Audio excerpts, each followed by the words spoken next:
방탕한 한 청년이 있었습니다. 집을 나와서 방탕하며 살다가 감옥에까지 갔다가 나온 한 청년이 결단하고 집으로 돌아가는 길에 기차 안에서 불안에 떨고 있습니다. 과연 아버지가 이러한 나를 받아줄까? 나를 용서해 줄까? 맞이해 주고 환영해 줄까? 알 수 없는 불안한 마음 가지고 기차에 몸을 싣고 집을 향하여 갑니다. 그는 집으로 돌아가기 전에 자신을 향한 아버지의 마음을 미리 좀 확인하고 싶은 생각에서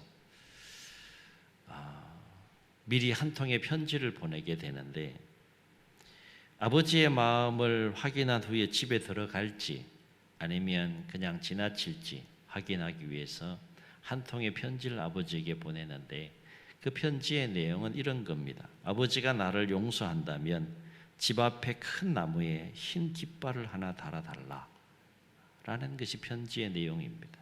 아버지와 아들의 사인인 거죠.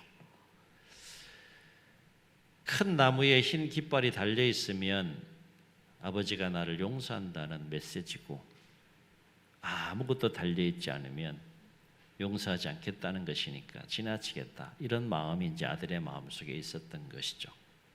드디어 달리던 기차가 집 근처에 다다르자 심장이 두근대기 시작을 합니다. 그리고 청년은 차마 눈을 뜨지 못한 채 옆 사람에게 대신 자기 집 앞에 큰 나무를 좀 봐달라라고 부탁을 해요. 그래서 옆 사람이 창밖을 바라보았는데, 그 사람은 창밖을 바라보는 순간 이렇게 탄성을 질렀다는 거예요.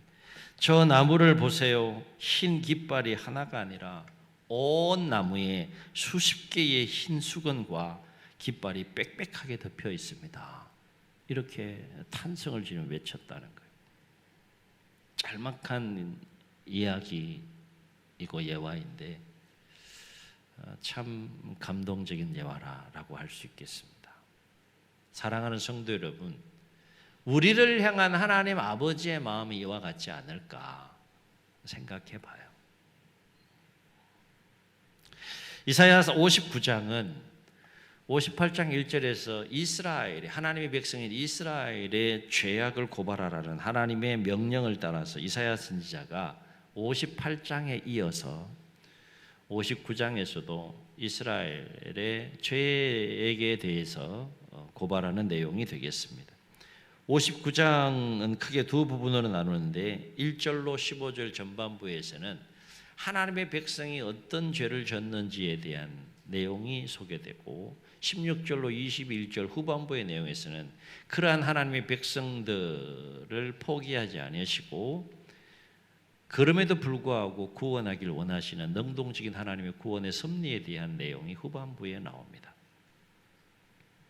오늘 말씀을 보면 이사야는 이스라엘의 죄악에 대하여 고발하기 전에 먼저 왜 하나님의 백성, 모든 민족 가운데 하나님의 백성으로 선택받아서 모든 민족을 구원하기 위한 또 통로로 제사장 나라로 부름받은 이 하나님의 백성이 이방 땅 바벨론의 포로로 끌려와서 그 고난의 세월을 보내야 했는지에 대한 이유와 원인을 먼저 정확하게 밝힙니다.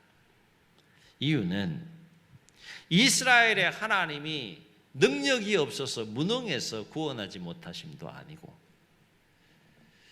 이 고난에서 건져달라고 그렇게 탄식하며 막 부르짖지만 하나님의 귀가 둔하여서 듣지 못함도 아니고, 왜 하나님의 백성이 바벨론 포로 생활하며 고난 가운데 거하게 되었는가 하면 바로 그것은 하나님의 백성인 너희의 죄악 때문이라 명확하게 콕 집어서 그렇게 또 언급하는 것을 보게 됩니다. 그러면서 이사야는 이스라엘 백성이 하나님 앞에 어떤 죄를 지었는지에 대해서 58장과 59장에 걸쳐서 이제 구체적으로 고발하는 것을 볼 수 있는데, 58장과 59장에 소개되고 있는 이스라엘의 그 죄에 대한 말씀의 차이점은 뭔가 하면 58장에서는 이스라엘 백성들이 하나님과의 관계 속에서 하나님 앞에 어떤 죄를 졌는지에 대한 내용이 쭉 소개되고 있고, 59장에서는 서로의 관계, 이웃과 형제 간의 서로의 관계 안에서 지은 죄에 대한 내용이 구체적으로 소개되고 있는 차이점이 있습니다. 이를테면 이스라엘 백성들은 온갖 살인으로 가득하고 악독으로 가득하고 그리고 포악으로 가득하고 거짓으로 가득하고 불의한 재판으로 그 하나님의 백성들의 삶의 모습이 가득하다는 거예요. 어느 나라, 어느 민족보다도 거룩한 삶을 살아야 될, 모범적으로 살아내서 모든 민족 가운데에 선한 영향력을 미쳐야 될 하나님의 백성들의 삶의 모습이 죄악으로 충만하다는 겁니다. 그러나 그럼에도 불구하고 안타까운 것은 뭔가 하면 영적인 분별력을 상실하고 영적으로 무지한 가운데에 그들이 하나님 앞에 또 서로의 관계 속에 지은 죄악으로 인해서 빚어진 그 곤고한 삶의 그 상황으로부터 어떻게든 벗어나려고 몸부림치지만 그러한 비극과 어둠 속에서 벗어나지 못하고 여전히 흐덕이고 있는 모습이 참으로 안타까운 모습이라는 거예요. 그래서 오늘 읽진 않았지만 59장 9절로 11절로 보면 이스라엘 백성들은 이렇게 탄식하며 고백하는 걸 보게 됩니다. 우리 함께 읽겠습니다. 시작. 그러므로 정의가 우리에게서 멀고 공의가 우리에게 미치지 못한즉 우리가 빛을 바라나 어두움뿐이요 밝은 것을 바라나 캄캄한 가운데 행함으로 우리가 맹인같이 담을 더듬으며 눈 없는 자같이 두루 더듬으며 낮에도 황혼때같이 넘어지니 우리는 강장한 자 중에서도 죽은 자 같은지라. 우리가 곰같이 부르짖으며 비둘기같이 슬피 울며 정의를 바라나 없고 구원을 바라나 우리에게서 멀도다. 이것이 하나님의 백성들의 지금 모습이다 하는 모습이다. 오늘 말씀에서 우리가 죄와 관련해서 주목할 것이 뭘까 생각해 봅니다. 세 가지를 함께 주목해 보는데, 첫째는 죄는 하나님의 은혜와 하나님의 역사를 가로막는 가장 큰 장애물이다 하는 거예요. 그래서 이사야 선지자는 백성의 죄에 대해서 1절과 2절에서 뭐라고 책망하는가 하면 이렇게 책망합니다. 함께 읽습니다. 시작. 여호와의 손이 짧아 구원하지 못하심도 아니요 귀가 둔하여 듣지 못하심도 아니라 오직 너희 죄악이 너희와 너희 하나님 사이를 갈라놓았고 너희 죄가 그의 얼굴을 가리어서 너희에게서 듣지 않으시게 함이니라. 하나님과 하나님 백성 사이에 무슨 장벽이 있다는 거예요? 죄의 장벽이 있다는 거예요. 그래서 하나님의 은혜가 미치지 못하고 하나님의 능력이 역사하지 못하는 가운데 있다라고 하는 거예요. 그래서 이사야서 1장을 보게 되면 하나님은 하나님의 백성들의 죄악을 이렇게 보시면서 내가 더 이상 견딜 수가 없다. 내 백성의 죄악된 그 모습을 내가 더 이상 견딜 수 없다라고 말씀하시면서 1장 13절로 15절에서 이렇게 말씀하시는 것을 보게 됩니다. 우리 함께 읽습니다. 시작. 헛된 재물을 다시 가져오지 말라. 분향은 내가 가증히 여기는 바요. 월삭과 안식일과 대회로 모이는 것도 그러하니 성회와 아울러 악을 행하는 것을 내가 견디지 못하겠노라. 내 마음이 너희의 월삭과 정한 절기를 싫어하나니 그것이 내게 무거운 짐이라 내가 지기에 곤비하였느니라. 너희가 손을 펼 때에 내가 내 눈을 너희에게 가리고 너희가 많이 기도할지라도 내가 듣지 아니하리니 이는 너희의 손에 피가 가득함이라. 아무리 좋은 재물을 가지고 내 앞에 나와서 수없이 제사를 드린다 할지라도 나를 향한 너희들의 마음 중심을 이렇게 보니까 하나님께서 하나님의 백성들의 모습을 보니까 하나님을 경외하는 마음이 없이 형식에만 치우쳐서 제사에 대한 종교적인 열심은 있으나 정작 그들의 마음속에 진정으로 하나님을 인정하는 마음이 없고 하나님을 예배하는 마음이 없고 하나님을 경외하는 마음이 없고 그러하니까 당연히 그들의 삶이 무엇으로 충만하다는 거예요? 죄악으로 충만하다는 거예요. 그러면서 여전히 예배하고 제사는 계속 한다는 거예요. 그거 실적난다. 견딜 수 없다 이제. 스톱, 그만해라. 하나님이 보시기에 가증스러운 그 모든 제사와 종교적인 열심 이제 그만해라. 내가 그거 짊어지기에 너무 버겁고 곤비하다. 지금 이렇게 말씀하시는 거예요.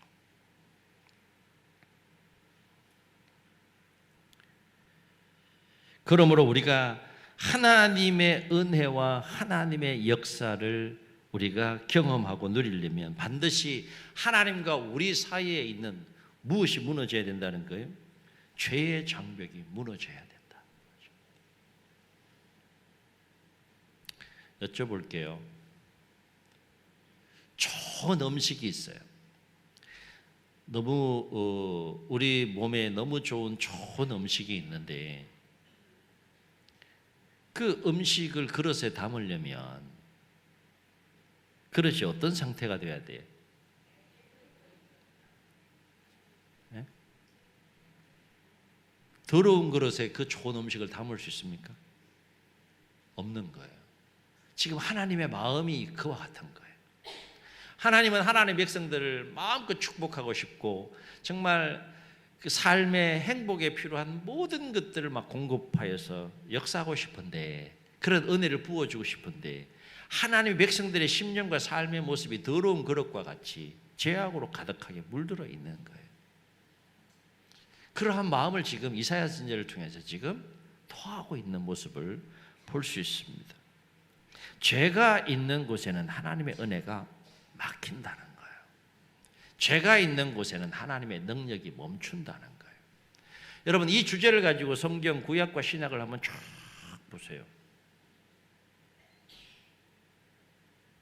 죄가 있는 곳에는 항상 하나님의 진노가 임하고 그로 인해서 고난이 있고 그로 인해서 죄악 가운데 있는 사람들의 삶이 불행하고 곤고한 것을 보게 돼요. 하나님은 죄의 문제를 반드시 해결하신 이후에 새로운 은혜를 부어주시는 것을 성경을 통해서 우리가 보게 됩니다. 그러므로 우리가 우리의 삶 가운데에 새로운 하나님의 은혜와 능력을 경험함으로 우리의 삶의 지경이 더 확장되고 더 행복한 삶을 살아가려면 우리가 우리 안에 하나님과 우리 사이에 막혀 있는 이 죄의 장벽이 어떻게 해야 된다는 거예요? 반드시 무너져야 된다. 무너져야 된다. 두 번째, 죄와 관련해서 우리가 주목할 것은 뭔가 하면 죄의 문제를 해결할 수 있는 길이 있다는 거예요, 없다는 거예요? 길이 있으면 그 길을 찾아야 돼요, 찾지 말아야 돼요? 근데 죄의 문제를 해결할 수 있는 길이 여러 가지가 있으면 좋겠는데, 두 번째 우리가 죄와 관련해서 주목할 것은 뭔가 하면 우리가 지은 죄의 문제는 우리가 스스로 해결할 수 있으면 좋겠는데 우리 힘으로는 해결할 수가 없는 거예요. 이게 안타까운 거죠. 그럼에도 불구하고 해결할 수 있는 길이 있다.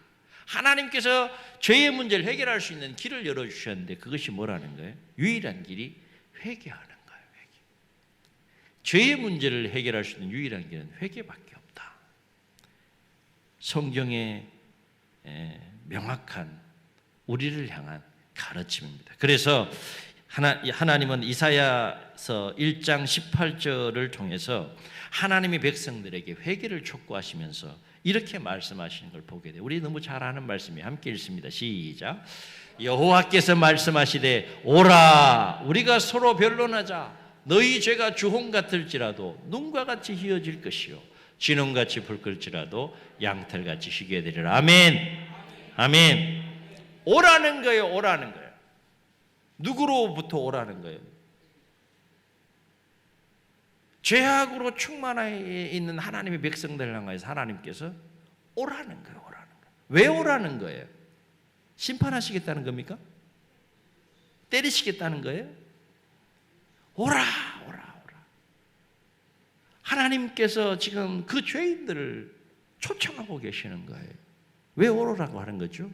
너희의 죄가 무엇인지 나랑 한번 토론해보고 정말 너희들의 그 죄악된 모습들을 보고 인정하고 고백하고 회개하면 초청한 내가 죄인이 너희를 어떻게 하겠다는 거예요? 용서해 주시겠다. 용서해 주시겠다. 말씀을 다시 한번 띄워주세요. 하나님 죄악 가운데 충만한 하나님 백성들의 마음에 함께 한 번 더 읽겠습니다. 시작. 여호와께서 말씀하시되 오라 우리가 서로 변론하자. 너희 죄가 주홍 같을지라도 눈과 같이 휘어질 것이요 진홍같이 붉을지라도 양털같이 희게 되리라. 아멘. 아멘. 그러므로 우리가 죄의 문제를 해결하고 하나님의 은혜를 우리가 누리려면 반드시 우리가 지은 죄에 대해서 어떻게 해야 된다는 겁니까? 철저하게 회개할 수 있어야 된다. 오늘 주제가 좀 무거운 주제이긴 하지만 정말 중요한 문제이기 때문에 이 말씀이 거룩한 도전이 될 수 있기를 주의 이름으로 축원합니다. 그럼에도 불구하고 우리 감사한 것은 뭔가 하면 죄는 우리가 짓고 우리가 해결해야 되는데 우리가 지은 죄를 우리의 힘과 우리의 노력으로 우리의 열심과 우리의 결단으로 결코 해결할 수 없는 죄인데 그 죄의 문제를 해결할 수 있는 길을 하나님께서 열어주셨다는 것이 감사하다. 그건 은혜입니다. 은혜. 죄는 오직 하나님만이 해결해 줄 수 있는 유일한 문제인 거죠. 용서하고 용서하지 않는 건 최종 판결권을 가진 분이 누구라는 거예요? 하나님에게 있는데 그 하나님이 어떻게 하시겠다는 거예요? 용서하시겠다. 누구를 용서하시겠다는 거예요? 비록 연약해서 죄를 짓고 삶을 살아갈 수밖에 없는 그 허물이 있지만 그 허물을 인정하고 하나님 앞에 나와서 마음을 토하면서 진정으로 회개하면 그 죄를 하나님께서 용서해 주시겠다. 용서해 주시겠다. 용서의 은혜가 구약에도 충만하고 짐승의 피를 통하여서 용서하신 하나님을 구약에서 만나게 되고 레위기에 보게 되면 레위기를 쭉 짜면 피가 쭉 나잖아요. 신약에서는 아예 이제 짐승으로 안 되고 누구를 보내십니까? 아들을 이 세상에 보내서 모든 인류의 죄를 대신 짊어지고 십자가에 돌아가게 하심으로 모든 인류의 죄를 대속하시면서까지 우리의 죄를 용서하기 원하시는 하나님 아버지의 마음을 우리가 신약을 통해서 만나게 되는 거죠. 두 가지를 생각해 볼 수 있어요. 얼마나 철저하게 하나님께서 죄를 미워하시는지를 구약과 신약 66권의 말씀을 통해서 우리가 깨닫게 되고 아울러서 그럼에도 불구하고 끝까지 포기하지 않고 죄인을 구원하기 원하신 하나님의 거룩한 열심과 열정을 우리가 성경을 통해서 만나게 된다는 거예요. 우리가 여기서 기억해야 될 것은 뭔가 하면 하나님은 우리가 무슨 죄를 졌다 할지라도 아무리 큰 죄를 졌다 할지라도 아무리 많은 죄를 졌다 할지라도 중심의 진실함으로 마음을 찢고 하나님 앞에 나와서 회개하면 그 모든 죄를 용서해 주시는 은혜를 베풀어 주신다는 거예요. 아멘. 아멘. 왜냐하면 하나님은 죄는 철저하게 미워하시지만 죄인에 대한 하나님의 사랑은 무궁하고 죄인에 대한 하나님의 은혜는 무궁하고 죄인에 대한 하나님의 긍휼은 무궁하기 때문이다 하는 거예요. 아멘. 그래서 하나님은 이사야 55장 6절로 7절에서 이사야 선지자를 통해서 하나님의 백성들에게 이렇게 촉구하는 것을 볼 수 있어요. 함께 읽습니다. 시작. 너희는 여호와를 만날 만한 때에 찾아라. 가까이 계실 때에 그를 부르라. 악인은 그의 길을 불의한 자는 그의 생각을 버리고 여호와께로 돌아오라. 그리하면 그가 긍휼히 여기시리라. 우리 하나님께로 돌아오라. 그가 너를 너그럽게 용서하시리라. 아멘. 여호와께로 돌아오라는 거예요. 죄악의 길에서 돌이켜 하나님께로 돌아오라는 건 뭐예요? 회개하라는 거예요. 회개하는 거예요. 그러면 하나님께서 긍휼을 베풀어 주시겠다. 세 번째, 우리가 죄와 관련하여서 반드시 기억해야 될 것은 뭔가 하면 진정한 회개는 반드시 그 회개에 합당한 삶이 있어야 한다. 삶이. 이 얘기는 무슨 얘기인가 하면 회개는 단순히 자신이 지은 죄를 깨닫고 하나님 앞에서 그 죄를 고백하는 것으로 끝나지 않는다는 거예요.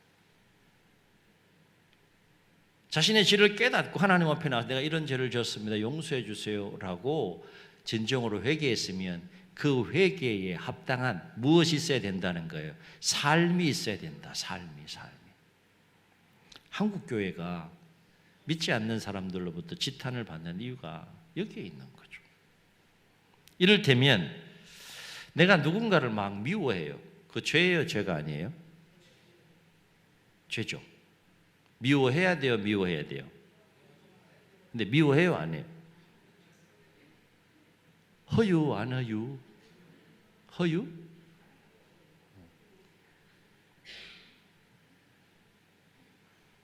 내가 누군가를 정말 그래야만 안 되는데 막 미워했어.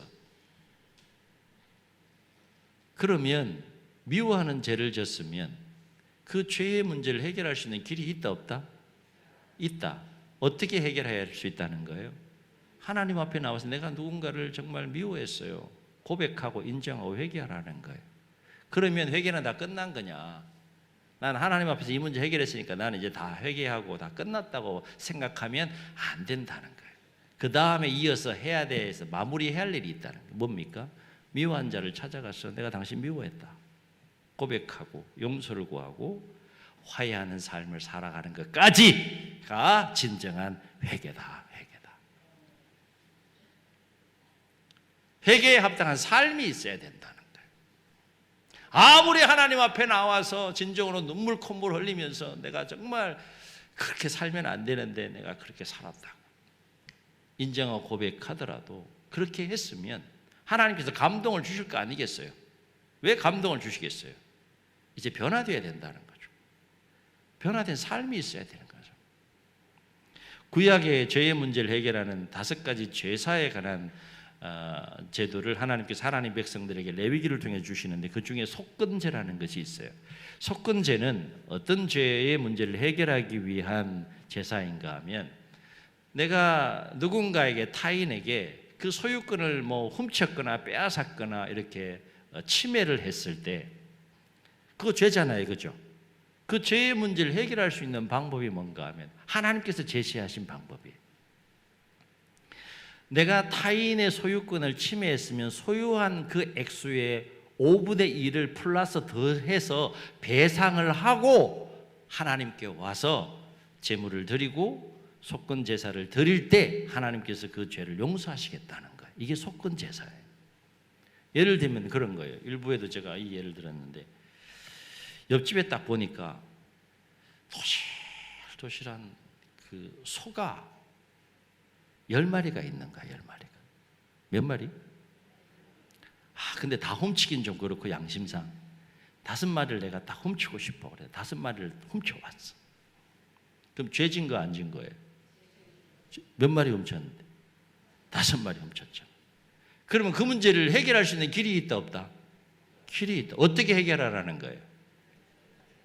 5마리 훔쳤으면 5분의 1은 몇 마리예요? 1마리. 그러면 총 몇 마리? 6마리 가서 네가 훔친 이웃에게 찾아가서 내가 5마리 훔쳐서 속건제의 규례를 따라서 내가 1마리 더 해가지고 내가 당신에게 갚겠다. 6마리로 갚고 이게 선행돼야 돼. 그리고 돌아와서 뭐 하라는 거예요? 하나님 내가 이런 죄를 졌습니다 라고 제물의 마음을 담아서 회개함으로 속건 제사를 드릴 때 하나님께서 용서하시겠다는 거예요. 용서하시겠다는 거예요. 사람이 만든 법이 아니에요. 하나님께서 사람이 지은 죄의 문제를 어떻게 해결할 수 있는지에 대해서 가르쳐주신 제사법이에요.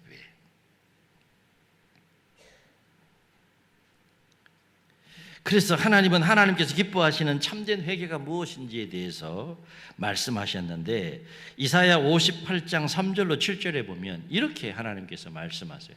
좀 길지만 함께 읽습니다. 시작. 우리가 금식하되 어찌하여 주께서 보지 아니하오시며 우리가 마음을 괴롭게 하되 어찌하여 주께서 알아주지 아니하시나이까 하느니라. 보라 너희가 금식하는 날에 오락을 구하며 온갖 일을 시키는도다. 보라 너희가 금식하면서 논쟁하며 다투며 악한 주먹으로 치는도다. 너희의 오늘 금식하는 것은 너희의 목소리를 상달하게 하려는 것이 아니니라.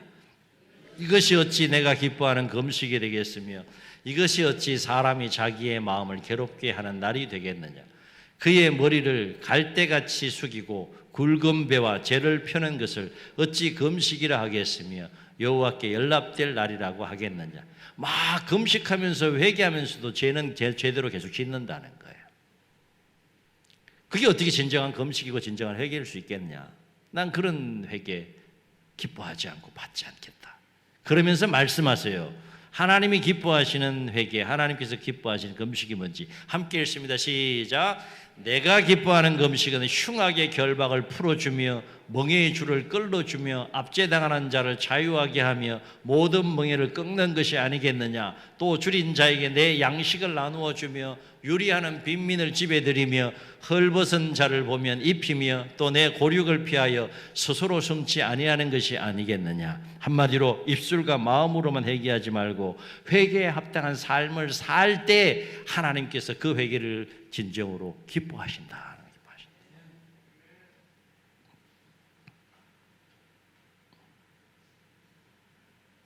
우리의 삶이 연약해서 죄를 지을 수 있죠. 어느 누구도 예외 없이 다 죄를 지을 수 있어요. 하나님도 그거 아세요. 아시니까 그 해결할 수 있는 방법을 가르쳐 주신 거 아니겠어요? 하나님 입장에서 더 큰 죄는 뭔가 하면 연약함으로 지은 죄도 죄지만 회개하지 않는 죄가 더 큰 죄인 거예요. 왜냐하면 회개하지 않는 죄는 하나님을 인정하지 않는 행위잖아요.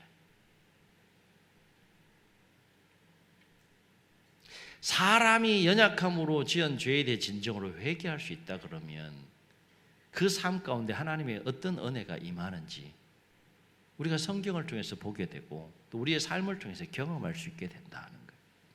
하나님은 얼마든지 우리에게 필요한 것들을 주실 준비가 되어져 있다. 마음의 그릇이 삶이 깨끗해야 된다. 깨끗하게 할 수 있는 비결이 뭐다? 회개하는 거다. 그렇습니다. 죄는 우리를 향한 하나님의 은혜와 역사를 가로막는 가장 큰 장벽입니다. 하나님의 은혜가 막히면 우리의 삶은 불행해지고 하나님의 은혜가 막히면 우리의 삶은 곤고해질 수밖에 없습니다. 마치 무엇과 같은가 하면 하늘에서 비가 내려야 돼지가 그 땅을 흡수하여서 생명으로 약동하는데 하늘에서 비가 내리지 않으면 돼지가 메말라서 모든 생명이 메말라 죽는 것처럼 하나님의 은혜가 우리의 삶 가운데 임할 때 우리의 삶에 풍성한 하나님의 은혜가 임함으로 말미암아 우리의 삶이 더 풍성한 은혜 가운데 행복한 삶을 살아갈 수 있는 거예요. 그런데 그 은혜를 막는 가장 큰 장벽이 뭐라는 거예요? 죄의 장벽이다. 죄의 장벽. 근데 감사한 것은 그 죄의 장벽을 허물 수 있는 길을 하나님께서 가르쳐 주셨다. 그럼 우리는 그 길을 가야 한다. 그 길을 가야 된다. 그러면 내 삶 가운데에도 이미 예비하시고 준비하신 하나님의 새로운 은혜가 임할 것이고 하나님의 능력이 임할 것이고 하나님의 새로운 역사가 임할 것이다. 임할 것이다. 왜 하나님께서 안 부어주시겠어요? 하나님 스탠바이 하고 계시다. 스탠바이 하고 계시다. 문제는 나예요. 나. 말씀하잖아요. 내가 능력이 없어 구원 못하느냐? 내가 기가 둔해서 듣지 못하느냐? 아니다. 너희 죄악 때문이다. 그거 해결해라. 그 얘기죠. 그거 해결하도록 하기 위해서 수많은 선지자를 하나님께서 보내세요.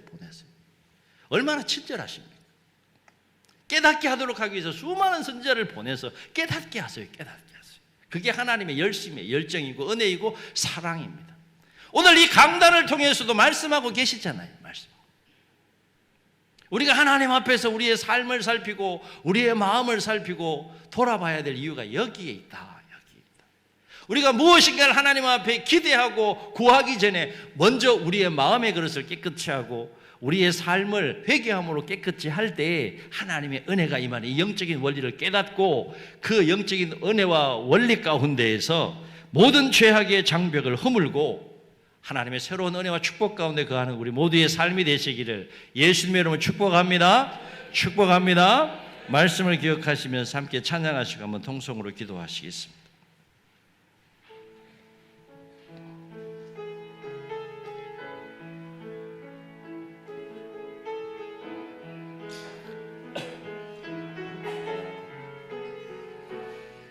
주의 보좌로 나아갈 때에 주의 보좌로 나아갈 때에 어떻게 나가야 할까? 나를 구원한 주의 십자가 그것을 믿으며 가네. 아멘. 주의 보좌로 나아갈 때에 나 여전히 부족하나 나를 품으신 주의 그 사랑 그것을 믿으며 가네. 자격 없는 내 힘이 아니 오직 예수님의 보혈로 고백합시다. 자격 없는 내 힘이 아닌 오직 예수님의 보혈로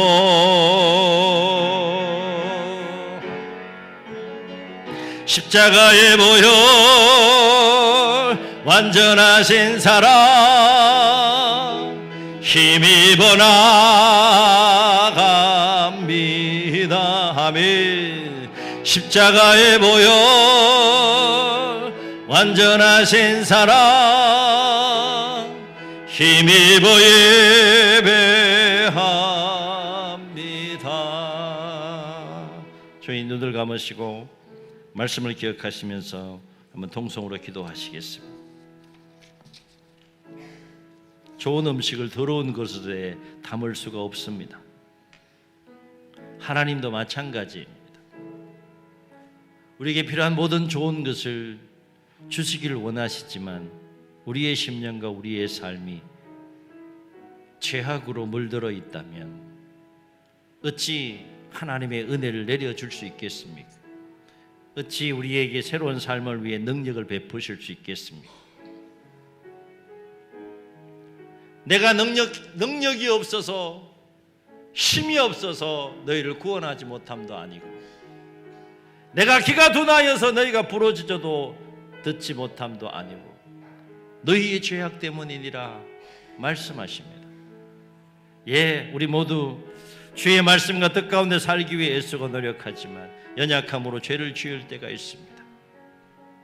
성령의 도우심을 구하며 깨닫는 은혜 가운데 하나님 앞에 나와서 우리의 마음을 짚고 진정으로 회개할 때 하나님께서 우리의 죄악을 용서해 주시고 하나님과 우리 사이에 있는 죄의 장벽이 무너짐으로 새로운 은혜가 임하게 될 줄로 믿습니다. 이 진리 안에서, 이 말씀 안에서 남은 생의 모든 하나님과 우리 사이의 죄악의 장벽을 진정한 회개하는 삶을 통하여서 허물게 하시고 새로운 은혜와 축복 가운데 승리하는 삶이 되게 해달라고 주님 세 번 부르시고 통성으로 기도합니다. 주여